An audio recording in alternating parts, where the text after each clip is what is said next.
हाँ जी, Indian Institute of Education and Welfare Society, myself Komal Angi. मैं आपको यहाँ पे हिंदी करवाने जा रही हूँ। हिंदी के हम बेसिक कुछ कंसेप्ट, सिंपल टू सिंपल जो कंसेप्ट बनते हैं पहले वो करेंगे। धीरे धीरे हम आसान से मुश्किल की तरफ जाने की कोशिश करेंगे। ठीक है, जितना मैं करवाऊँ बस आपने उतना बताना है कि आपको समझ आ रहा है या नहीं। जहाँ पे भी आपको समझ ना आए आप पूछ सकते हो। अगर आपको ये क्लास अच्छी लगे या आपको ये लगे कि ये आपके लिए बेनिफिशियल थी, ठीक है, तो आपने इसको लाइक करना है, ठीक है, और चैनल को आपने सब्सक्राइब कर लेना है मोर वीडियोस के लिए। ठीक है, तो आज हम छोटा सा कंसेप्ट डिस्कस करेंगे, ध्वनि बोध। हम जानते हैं कि हिंदी भाषा जो है, हिंदी व्याकरण में 4 भाग हैं।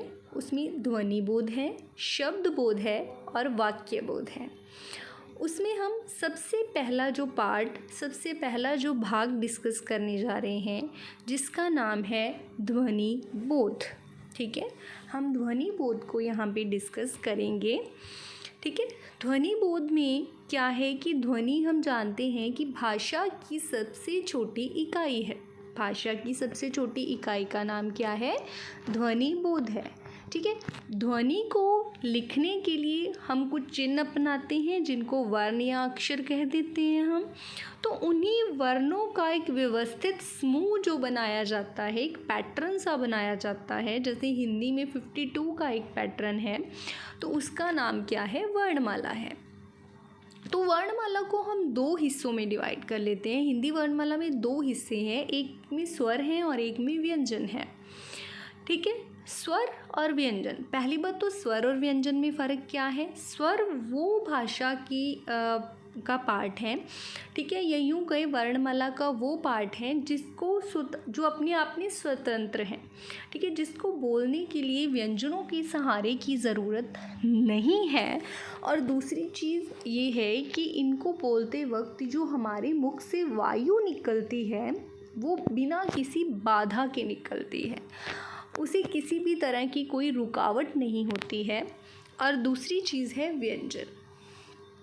तो व्यंजन क्या है? व्यंजन भी एक भाषा का वो हिस्सा है, ठीक है, जिनको बोलते वक्त हवा, जो बिल्कुल ओपोजिट, जो हवा में भी रुकावट आएगी बोलते वक्त, और दूसरी चीज़ है ये स्वतंत्र भी नहीं है। ओके, इसके बाद है हमारे हिंदी भाषा में स्वरों की संख्या कितनी है। यहाँ पे हम ऐसे देखते हैं तो आमतौर पर हमारे माइंड में ये रह जाता है कि 13 है। ठीक है, लेखन में जो हम बात करते वो अलग है, लेकिन हम जब बात कर रहे हैं उच्चारण में और स्वतंत्र इकाइयों के तौर पर जब हमें रख रहे हैं, तो इनकी संख्या सिर्फ 11 है। छोटा अ, बड़ा अ, छोटी ई, बड़ी ई, छोटा ऊ, बड़ा ऊ, री, ए, ओ और ओ। जो नीचे ये 2 लिखे हुए हैं बिल्कुल डाउन साइड, जिसके एक ऊपर बिंदी लगी और एक पीछे 2 लगे हैं, ये जो है स्वर नहीं है। इन दोनों को अयोगवाह कहा जाता है। क्या कहा जाता है? अयोगवाह। ठीक है, अयोगवाह। जो ऊपर बिंदी लग रही है ये अनुस्वर है, और जो पीछे 2 बिंदियां लग रही हैं ये विसर्ग हैं, और दोनों क्या हैं? अयोगवाह हैं। ठीक है, उसके बाद देखिए व्यंजन है। कुछ व्यंजनों की देखिए पहचान क्या है। इसमें जो क वर्ग के सबसे लास्ट वाला, च वर्ग के सबसे लास्ट वाला, हाँ जी, ये देखिए ये वाला जो क वर्ग के सबसे लास्ट वाला, क वर्ग के सबसे लास्ट वाला, ठीक है। इसके बाद क्या है? मिनट, च वर्ग, ये जो पांचों की पांचों हैं ये क्या हैं? नासिक्य ध्वनियाँ हैं। ठीक है,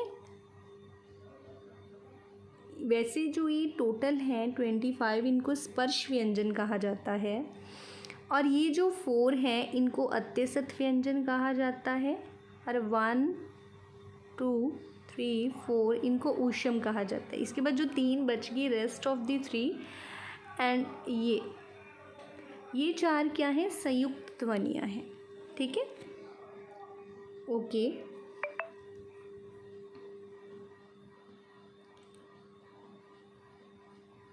और नेक्स्ट देखें, अब आपसे क्वेश्चन ये है कि हिंदी में टोटल स्वर कितने हैं। ठीक है, कितने स्वर हैं आपने आंसर देना है।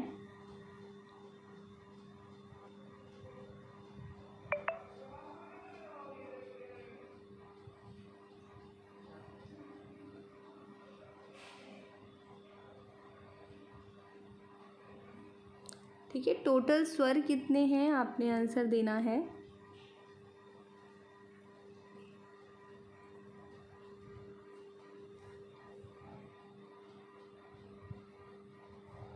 ठीक है, इसके बाद टोटल व्यंजन कितने हैं और हिंदी की लिपि कौन सी है। 3 आंसर बनते हैं, स्वर कितने हैं, व्यंजन कितने हैं। बिल्कुल देखो, जैसे हमने पीछे देखा कि स्वर कितने हैं, ये वाले 11 क्या हैं, स्वर हैं, और ये जो 2 हैं ये क्या हैं, अयोगवाह।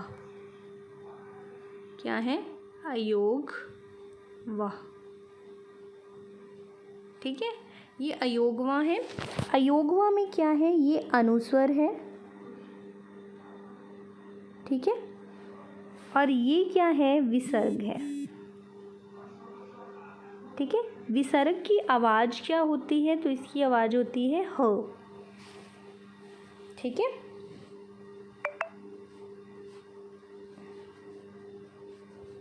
तो व्यंजन हमने देखे, स्वर देखे, और टोटल जो इसकी लिपि कौन सी है, देवनागरी है। हिंदी वर्णमाला को आप जस्ट ऐसे देखो। ठीक है, हिंदी वर्णमाला को आप देखो जस्ट।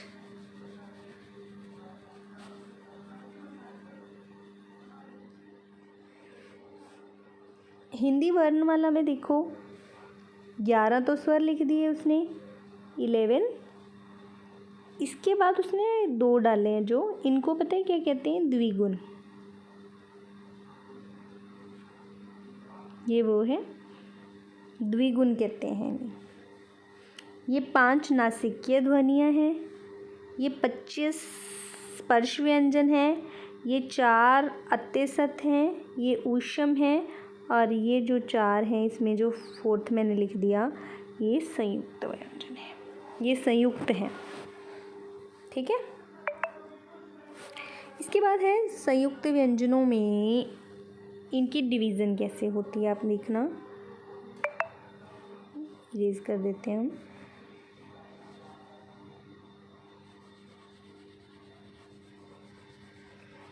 ठीक है, देखो इनकी कैसे होती है ये डिवीज़न, तो हम देख रहे हैं,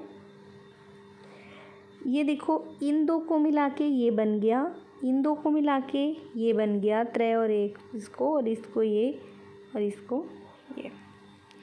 क आधा है, फिर त आधा है, फिर ज श, ये ध्यान रखना है।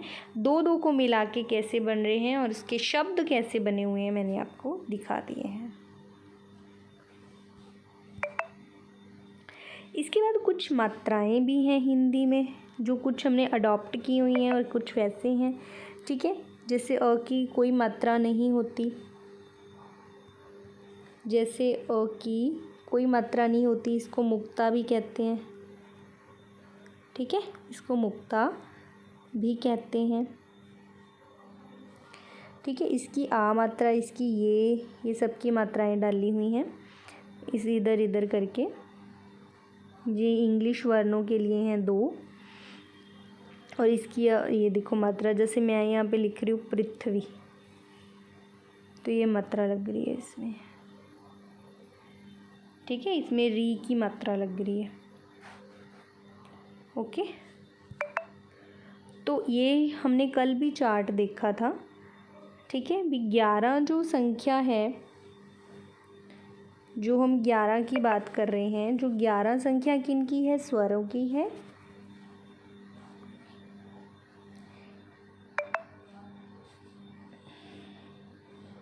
स्वरों की संख्या कितनी है, 11। व्यंजनों की संख्या कितनी है, 1 मिनट।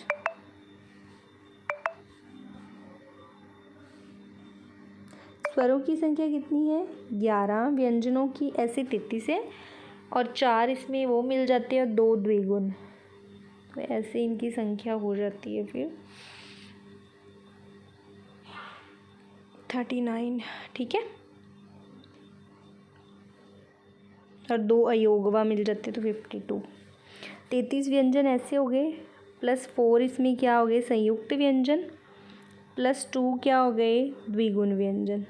ठीक है, द्विगुण आ गए तो इनकी संख्या ऐसे कितनी होगी, 39। व्यंजनों की वैसे संख्या कितनी होगी, 39। 39 + 11 50 और 2 क्या हैं, अयोगवा। क्या है, अयोगवा। ठीक है, जिनको मैं यहाँ पे लिखा हुआ है ये दोनों क्या हैं, अयोगवा हैं। ठीक है, आप देख पा रहे हो, आई थॉट, मुझे लग रहा है कि आपके लिए शायद बेनिफिशियल हो। ठीक है, अगर आपको यहाँ पे लगे कि हमें समझ नहीं आया देन इट्स ओके, आप इसे देख सकते हो ध्यान से दोबारा, था जो आप रिपीट करो तो आपको अच्छी तरह से इसकी डिवीज़न पता चल जाए, क्योंकि टोटल 52 है वर्ग। ठीक है,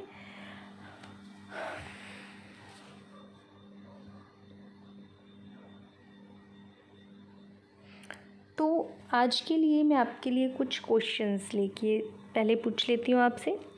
स्पर्श व्यंजन कितने प्रकार के होते हैं, या स्पर्श व्यंजन कितने हैं, इसमें आपने आंसर देना है।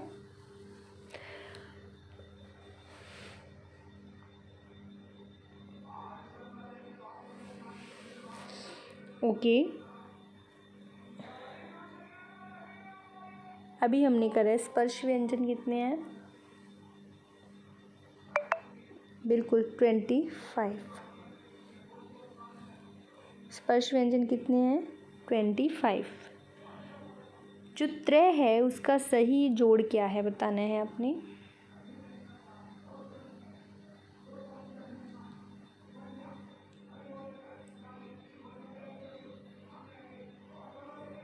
Very good.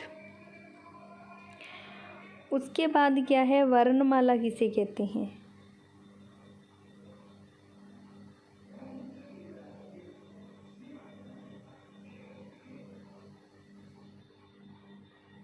ये आप कमेंट बॉक्स में इसका आंसर, चलो हम डिस्कस ही कर लेते हैं, डी आ गया। ठीक है, अनुनासिक व्यंजन कौन से होते हैं, पंचमाक्षर। पंचमाक्षर क्या होते हैं, अनुनासिक व्यंजन होते हैं। इसके बाद क्या है,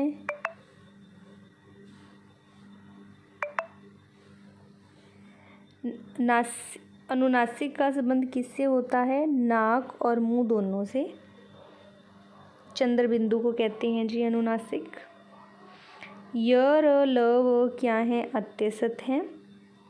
हिंदी दिवस कब मनाया जाता है, तो 14 दिसंबर को। इसमें ये 3 चीज़ें हैं, विश्व हिंदी दिवस 10 जनवरी, और जो हिंदी दिवस राष्ट्रीय स्तर पर है वो 14 सितंबर है।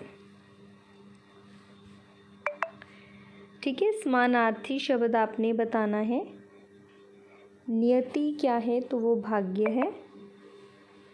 नीति को और क्या कहते हैं, नियति को भाग्य।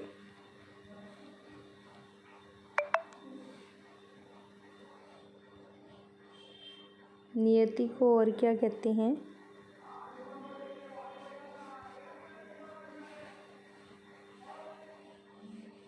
भाग्य। ठीक है, नेक्स्ट क्या है,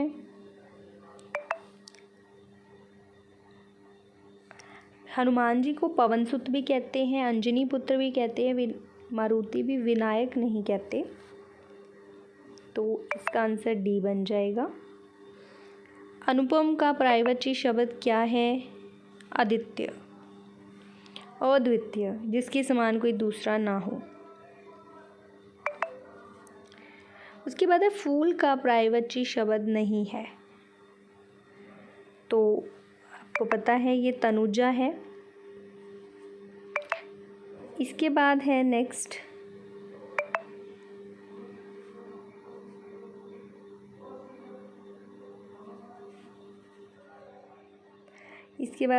क्या है, कपाल, माथा। कौन सा शब्द बादल का पर्यायवाची नहीं है, आपने बताना है।